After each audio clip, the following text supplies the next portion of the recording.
Hey everybody, this video lesson is going to go over the different types of radioactive decay.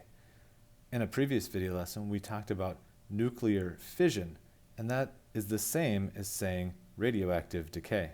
In a radioactive decay, you have a nucleus that is unstable.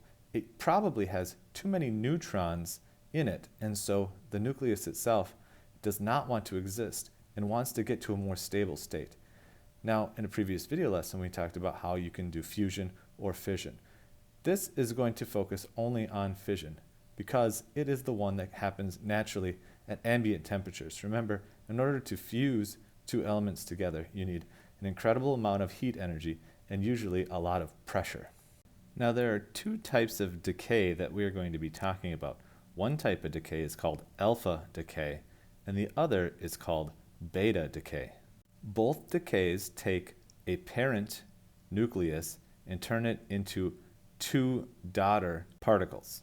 But the process in which they do it is slightly different, and you'd be expected to be able to identify the different types of decay based on what you see on the screen. We might give you a chemical reaction and ask you, is this a type of decay alpha or beta? We also might ask you to say, hey, this is an alpha decay. Predict the daughter particles that would be created from this type of decay.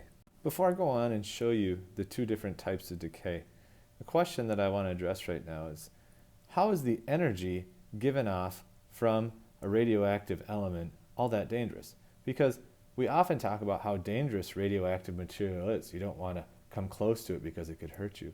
The energy given off by a radioactive decay, whether it be alpha or beta, sometimes is in the form of heat. But you have to remember that there's other types of energy that can come off from the electromagnetic spectrum. The energy that could be produced in the form of X-rays or gamma rays, or that energy coming out of the radioactive decay, could be so strong and so severe that it could essentially cut up your DNA inside your cells and cause your cells to work differently, oftentimes resulting in cancerous tumors, and as a result, you may die if you're exposed to too much radioactive material. Depending on how much and how severe the radiation exposure is, could result in death as quickly as a few days, or it could prolong over a number of years, resulting in a slow, painful death. So radioactive material really is nothing to mess around with unless you're a trained professional. Let's first talk about alpha decay. Alpha decay is identified because a parent atom, or a parent isotope, breaks down into two daughter particles. One of those daughter particles is always a helium atom. The other daughter isotope is going to be a smaller particle of the parent with a lighter mass. Here's an example of an actual alpha decay that really happens. The parent isotope is radium with an atomic number of 88, which means it has 88 protons, and a mass number of 226. Now the two daughter particles, one of which is helium with atomic number 2 and a mass of 4, and the other daughter particle is radon, which has a mass of 222 with 86 protons.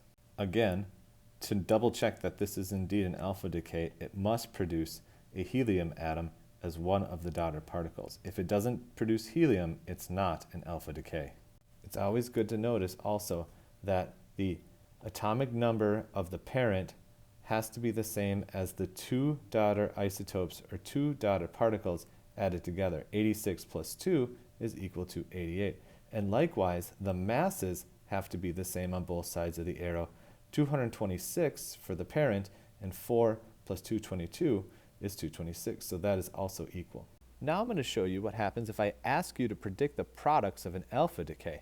I will give you the parent isotope and ask you what are the two daughter particles of an alpha decay. Let's use the radon from the first one as my starting parent isotope. On an upcoming quiz or test or worksheet, you may be asked to predict the products of the daughter particles. So we know it's an alpha decay, so we can automatically put in helium as one of the particles. And then I've got to figure out what the other particle is. Well, 222 minus 4 means that the other daughter particle has a mass of 218. And 86 protons minus 2 is 84. So now I go to the periodic table and I figure out what element has 84 protons. And that element is polonium, or PO. And that's how you predict the products of an alpha decay. Now I'm going to tell you more about beta decay. Like alpha decay, beta takes one parent particle and splits it up into two daughter particles. But the two daughter particles aren't two new elements. One is a new element, and the other particle is simply an electron. The nuclide notation for an electron is a lowercase e. Now, electrons have no mass, so we don't add any mass to the electron, so the number up and on the left-hand side is 0. But an electron is essentially an antiproton.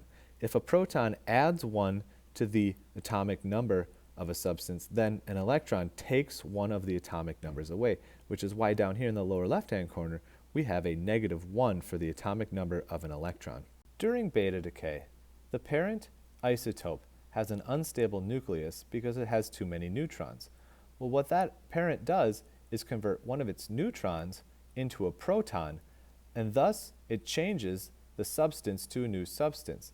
But because it changes a neutron to a proton, it has to emit an extra electron so that everything balances each other out.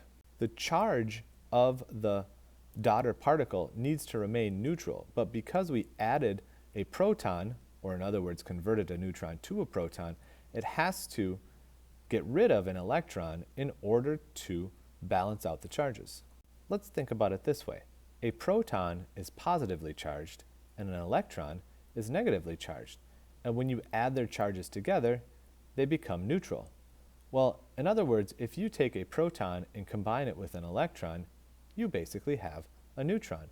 A proton has a mass of 1, a neutron has a mass of 1, an electron has a mass of 0. So if you just simply take the proton and the electron and smush them together, they become a neutron. And you might be thinking, wait, this goes against everything I've ever learned about or my science classes up to this point. How can a neutron just automatically flip to become a proton?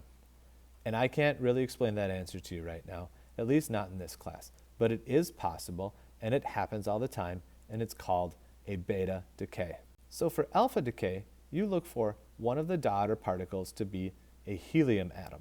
For beta decay, you look for one of the particles to become an electron. But like alpha decay, the numbers, meaning the atomic numbers and the mass numbers, have to add up to be equal on both sides of the reaction arrow, and beta decay will accomplish that. Let's show you an example.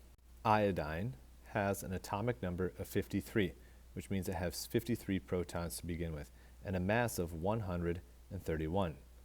Now, it goes through beta decay, and one of the neutrons of iodine converts to a proton.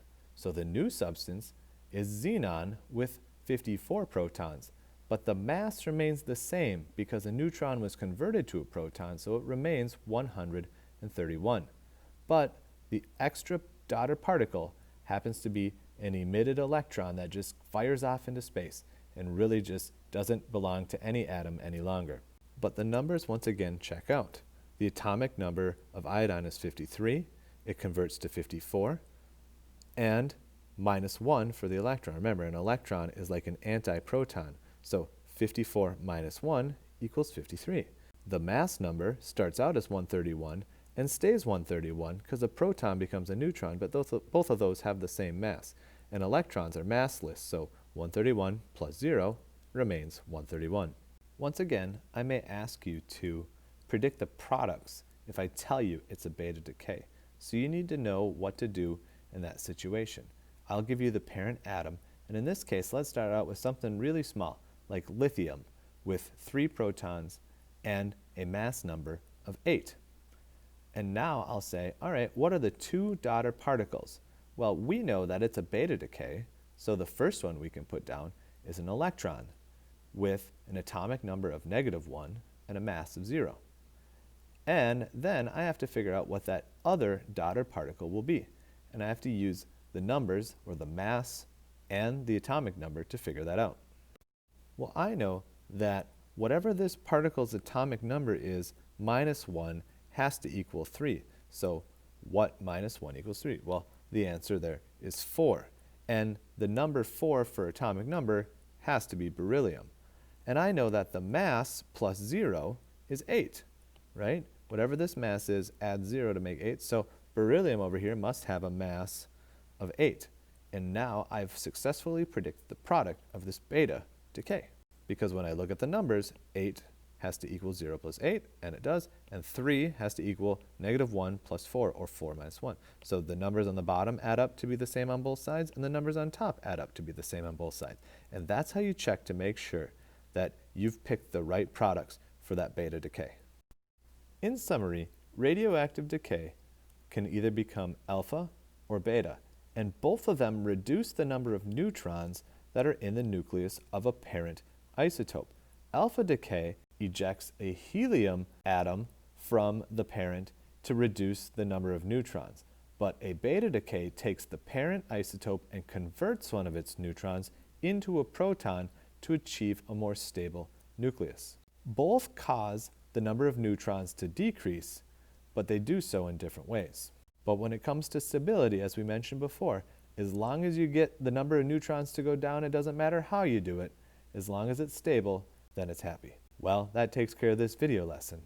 Thanks for watching.